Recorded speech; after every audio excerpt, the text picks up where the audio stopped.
Far out in a dead stretch of space where no star burned close enough to warm anything, a small ship drifted in silence. It was called the HFY Current, though most of its crew rarely used that name anymore. For 6 years it had not been a ship in any real sense. It was a shelter. A slowly dying machine holding back the cold and the dark for the people still breathing inside it. 6 years ago, the HFY Current had been part of a resettlement convoy, carrying several hundred Ithkar colonists toward a new home.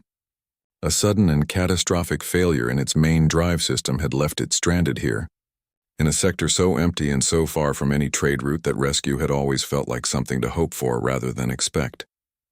Now, only a few dozen of those colonists remained. Riala moved through the narrow central corridor, checking each section the way she did every day at this hour. She had not asked to be in charge. She had been a junior transport officer once, responsible for cargo manifests and passenger schedules, nothing more. But rank had a strange way of finding whoever was left standing, and 6 years ago that had been her.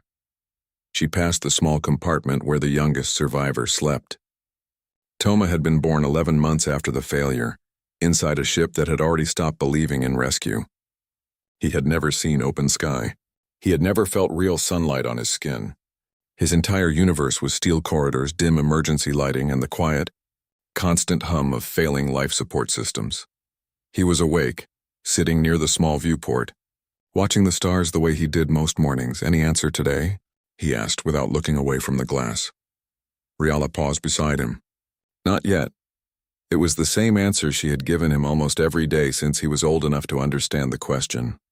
The ship's remaining power reserves allowed for one automated distress transmission every day, sent out on the frequency of their home government, the Cassian Directorate. Every day for 6 years that transmission had gone out into the dark.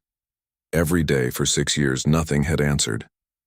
Riala had stopped expecting anything from those transmissions long ago. She kept sending them out of habit more than hope, the same way a person kept breathing even after they had stopped believing anything good was coming. It cost almost nothing. It changed nothing.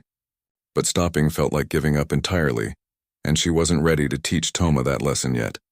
She continued her rounds, checking oxygen levels in the crew section, checking power distribution to the medical bay, checking the slow, steady decline of numbers that had been declining for 6 years without ever quite reaching zero. She was halfway. Through her checks when the comm station chimed, it was not the sound the daily outgoing transmission made. It was a different tone entirely, one she had never heard the system produce before, because the system had never had a reason to produce it. An incoming signal. Riala moved quickly, reaching the small comm station just as a young technician named Dessa was already staring at the display, her hands frozen above the controls. "It's not Directorate coding," Dessa said quietly. "I don't recognize the protocol at all." Riala leaned over the display. The signal was there, plain and undeniable, arriving on the same frequency their own beacon transmitted on.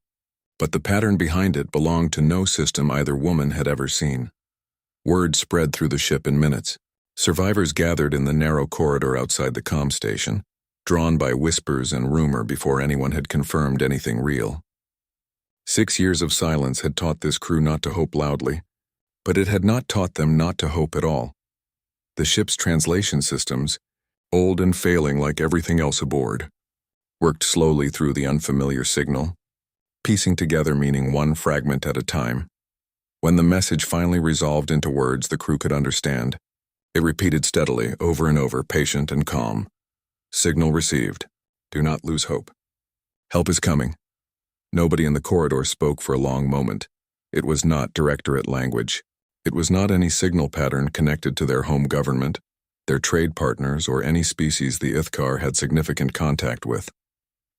Whoever was answering was not answering because they recognized the Ithkar, or owed them anything, or had any political reason to respond at all. Someone, some stranger, some unknown voice from somewhere out in the dark, had simply heard them. Riala stared at the message repeating on the display, feeling something she had not let herself feel in a very long time. Toma appeared at her side, having followed the crowd from his viewport seat. He looked up at her, his young face caught somewhere between confusion and cautious excitement. "Who is it?" he asked. "Is it home? Are we going home?"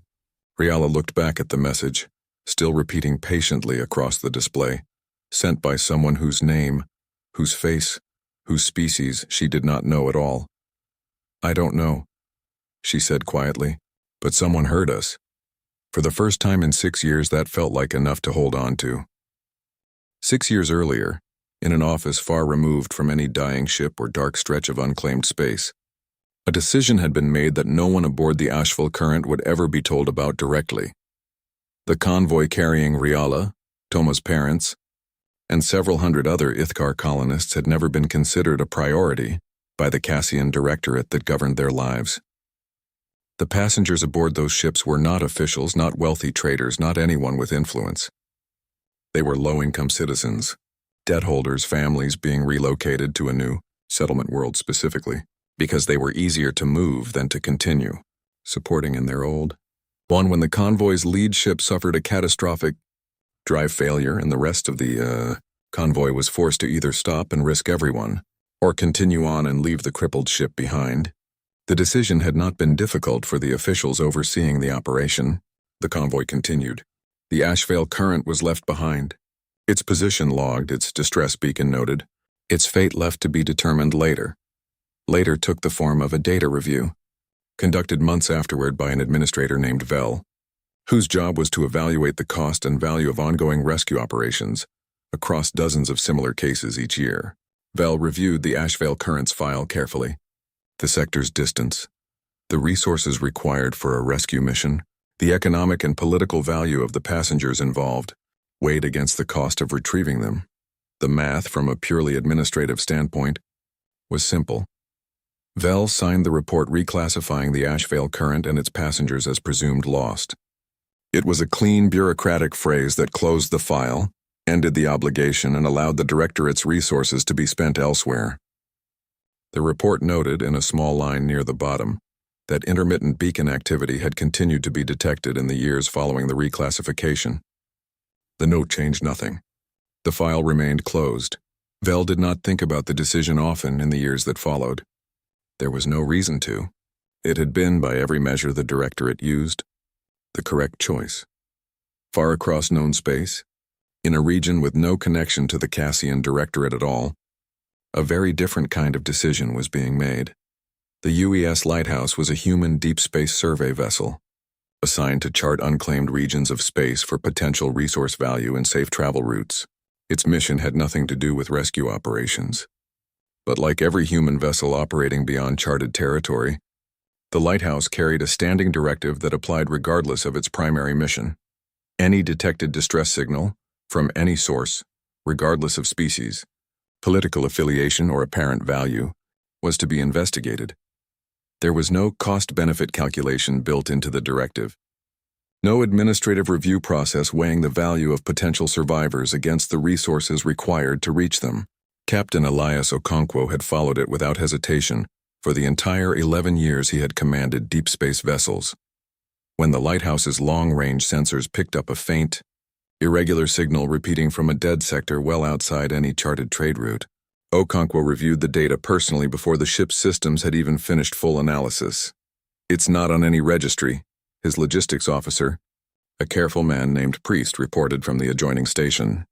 "No species identifier we recognize. Redirecting adds 3 weeks to our return timeline, and our supply margins are already tight." "Doesn't matter," Okonkwo said, already reviewing course correction options. "If this signal belongs to a species with no diplomatic relationship to Earth," Priest pressed carefully, "we could be committing significant resources to a situation with no strategic value at all." Okonkwo looked at him for a long moment, not unkindly but firmly. "There are people out there who have been alone a very long time," he said. "That's the only strategic value I need." He gave the order to change course within the hour. Word spread quickly through the Lighthouse's small crew. Dr. Priya Anand, the ship's medical officer, began pulling whatever fragmentary data existed on Ithkar physiology, a species with almost no recorded contact history with humanity. She worked anyway, preparing for patients she knew almost nothing about. Aboard the HFY Current, the mood was far less settled. Not everyone believed the signal was real help. A crew member named Korvik, who had survived a scavenger raid in the early years of their stranding, argued loudly that the message was a trap, that no one answered 6 years of silence out of simple kindness. Riala listened without fully joining the argument. She understood the fear. She had felt it too. But she had also felt something else alongside it, something she hadn't let herself feel in a very long time. She made her decision quietly, without dramatic announcement. "We keep transmitting," she said. "We don't know who they are yet, but we're not going to stop finding out." The weeks that followed tested both ships in very different ways. Aboard the HFY Current, the small, ongoing debate about whether to trust the signal never fully resolved. It simply became something the crew learned to live alongside. The way they had learned to live alongside failing power systems and shrinking supplies. Korvik continued to voice his doubts whenever the topic came up, reminding anyone who would listen about the scavenger ship that had once approached them offering help before attempting to strip the HFY Current of anything valuable it still carried. Riala did not dismiss his concerns. She had lived through that same encounter, but she had also spent 6 years watching hope disappear from people slowly, one small disappointment at a time, and she was not willing to let this particular hope die before it had a real chance to prove itself.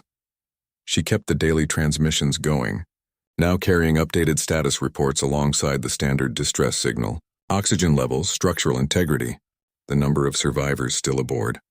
Toma, for his part, had appointed himself the ship's unofficial signal watcher, spending hours near the comm station whenever his other duties allowed.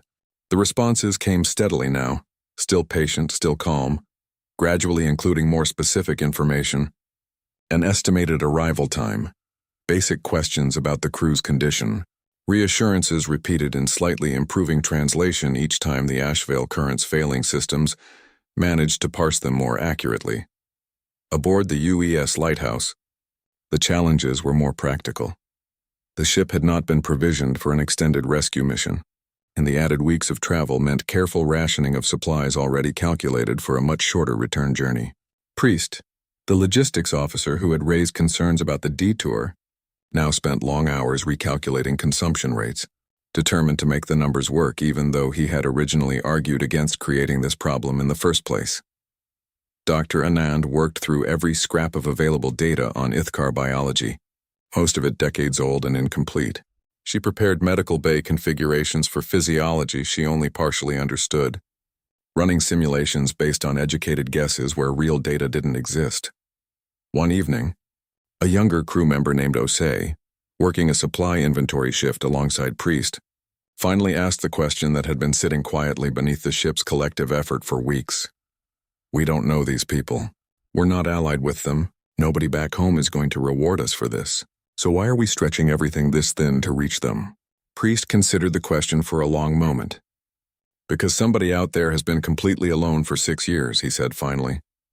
"And we're the first people who've ever come." It wasn't a speech. It was simply, as far as Priest had come to understand it, the plain and complete reason, requiring nothing more added to it. Osei nodded slowly and went back to the inventory count, and neither of them mentioned it again. Captain Okonkwo, moving through the ship during these final weeks, found the same quiet acceptance spreading through most of his crew. Not enthusiasm exactly, but a settled understanding that this was simply what the mission had become. He kept his own concerns to himself, though they existed. Insufficient data on the species they were approaching. Unknown ship conditions. No way to predict how 6 years of isolation might have shaped the survivors he was traveling toward. Beyond his preparation, there was simply the journey left to complete.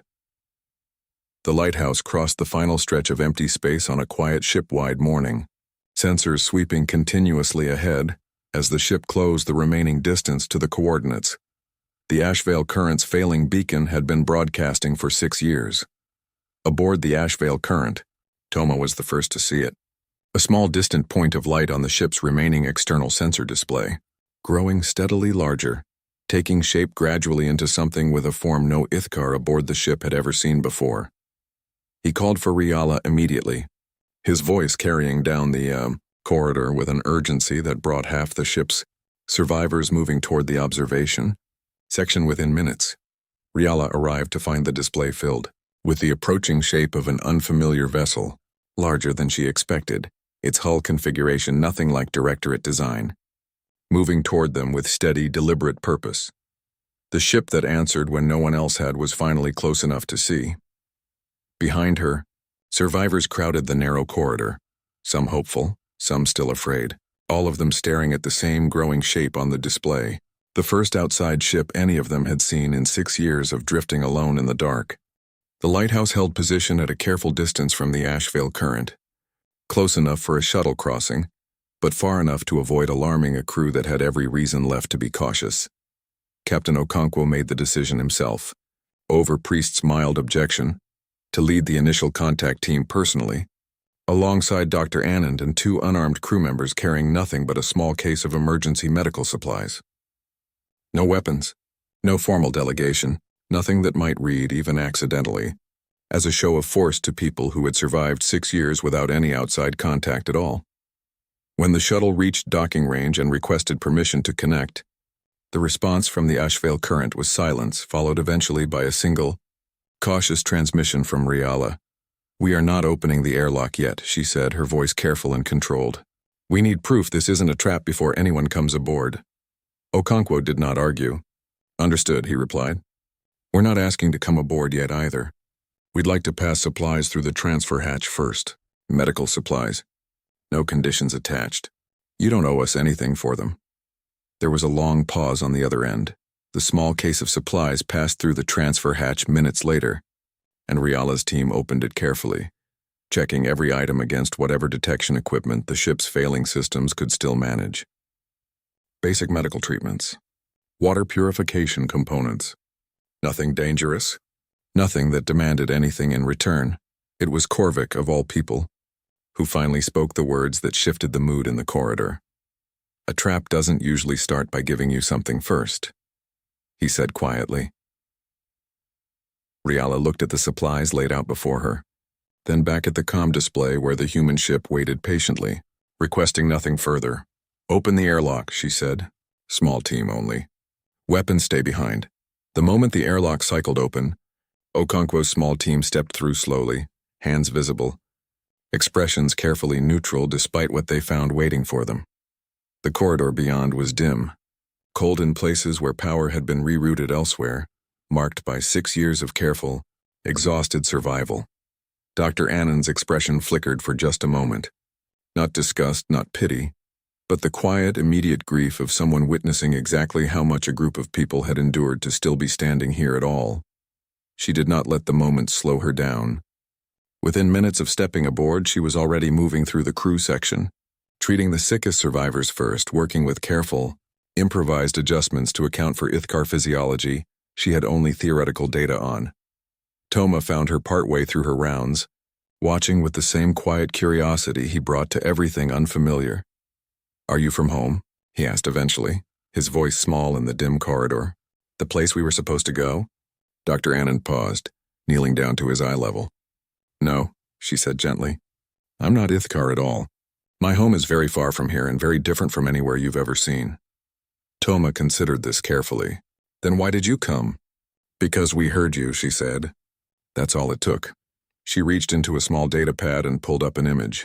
Blue oceans, green land, white clouds drifting over a living world. "This is my home," she told him. "It's called Earth." Toma stared at the image for a long, silent moment. The first planet, the first sky, the first ordinary daylight he had ever seen in his entire life. "Is there room there?" he asked quietly. "For someone like me?" "There's room wherever you decide to go," she said. "Nobody's going to make that choice for you, not us, not anyone." The evacuation began within the hour. Once Okonkwo confirmed the Ashvale current's failing systems were beyond reasonable repair, human engineers worked alongside what remained of the Ashvale current's own crew, stabilizing failing systems just long enough to manage a careful, unhurried evacuation rather than a rushed and dangerous one. Survivors moved slowly through the transfer corridor in small groups, carrying what little remained of 6 years of careful survival. Not much in most cases, but everything they had left. Riala went last, staying behind to complete a final check of the ship's systems out of habit more than necessity. She paused at the airlock threshold, looking back one final time at the ship that had been her entire world, her entire responsibility for 6 long years. "Ready?" Okonkwo asked gently, waiting beside her. Riala looked at the dim, familiar corridors one last time. Yes, she said finally, and stepped through. Behind her, the HFY current drifted on in silence, its long watch finally completely over. The news reached the wider galaxy in stages.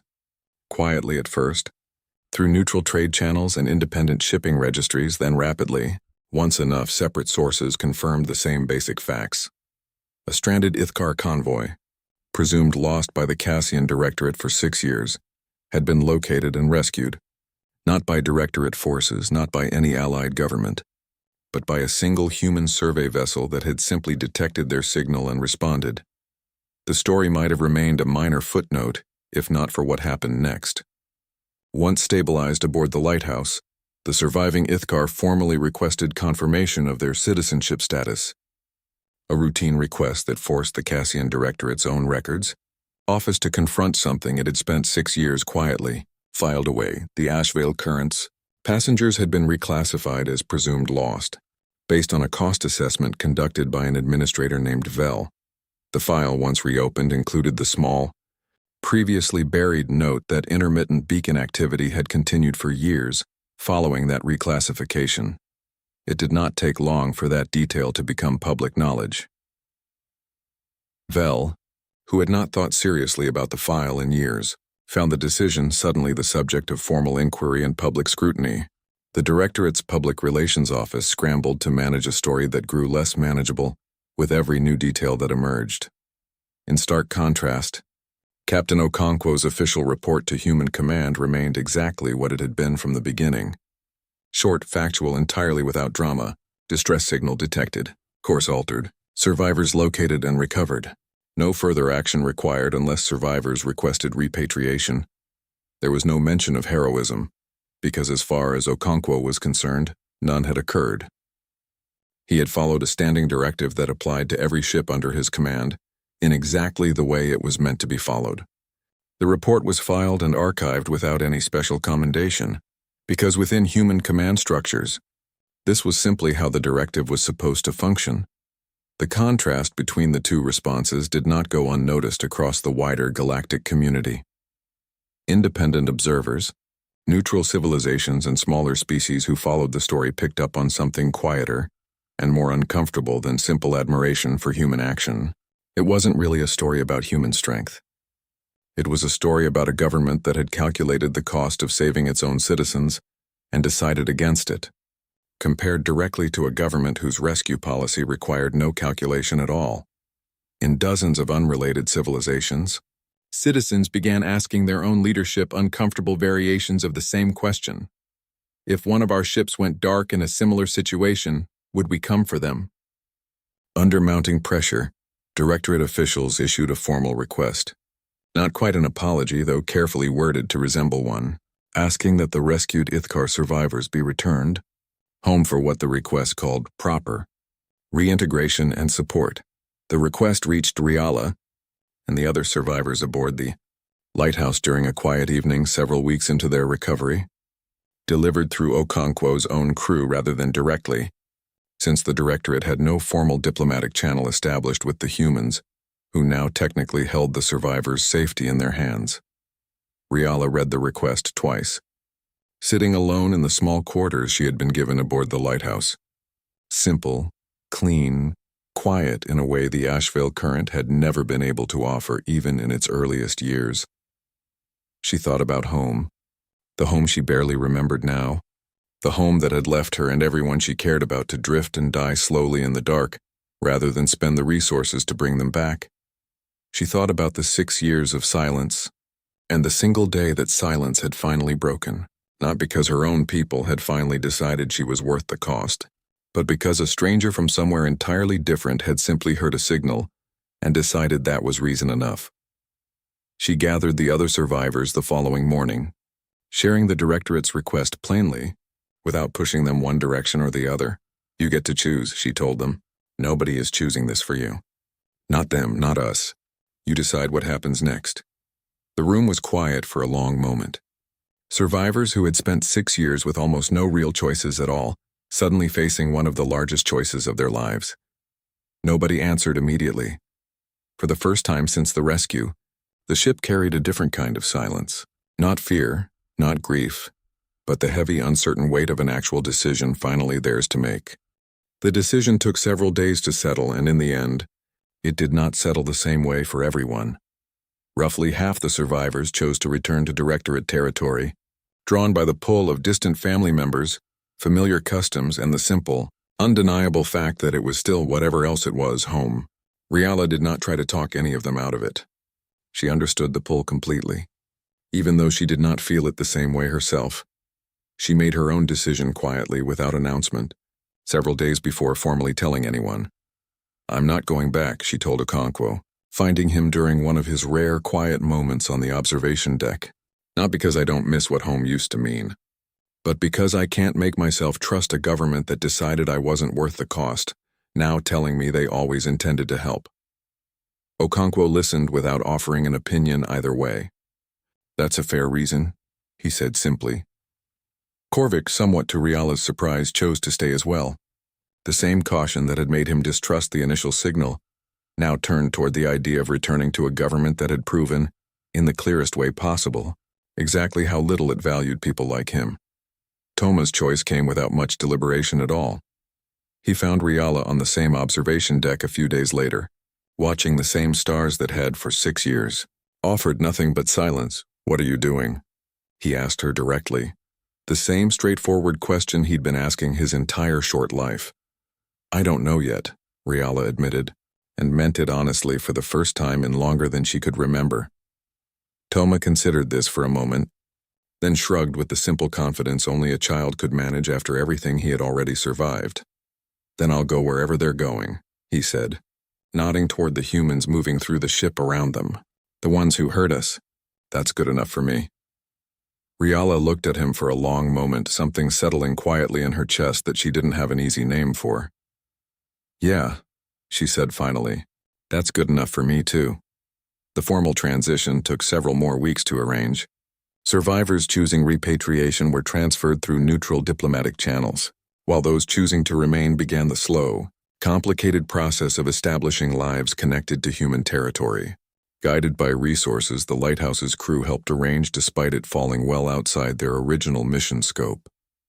Back within Cassian Directorate space, the fallout from the Ashvale Currents rescue continued reshaping policy, long after the immediate scrutiny had faded from public attention. Administrator Vell was quietly reassigned to a role with considerably less authority over rescue and resource allocation decisions. The Directorate's distress response protocols underwent a formal review, resulting in changes that removed pure cost-benefit calculation as the sole determining factor in whether a rescue mission was authorized. Nobody within the Directorate described this shift publicly as guilt or moral reflection. Officially, the language remained careful and procedural, but privately, more than one official acknowledged, in conversations never meant for public record, that the comparison to human standard practice had simply become too uncomfortable to ignore any longer. Aboard the lighthouse, life continued much as it always had.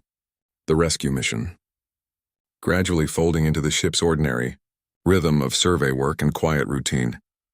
Captain Okonkwo filed his final log entry on the Ashvale Current mission on an unremarkable evening several weeks after the survivors' transition had been completed. The entry was characteristically brief. Rescue mission complete. Survivors relocated per individual preference.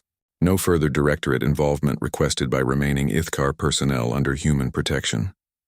Recommend continued monitoring of sector for additional signal activity. Preliminary scans suggest at least 7 other unresponsive distress beacons currently active within range. He closed the log, reviewed the ship's updated course projections, and gave the order to adjust heading toward the nearest of those 7 signals. There was no ceremony attached to the decision. No announcement to the crew beyond the standard course correction notice. It was simply what came next.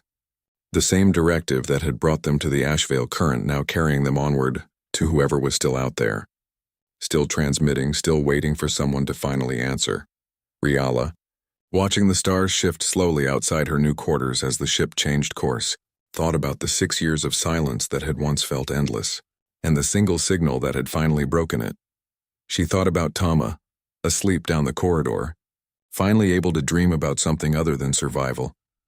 She thought about everyone still out there in the dark, still waiting the way she once had, not knowing whether anyone was coming. Somewhere ahead, another signal was waiting to be found. The lighthouse continued forward to answer it.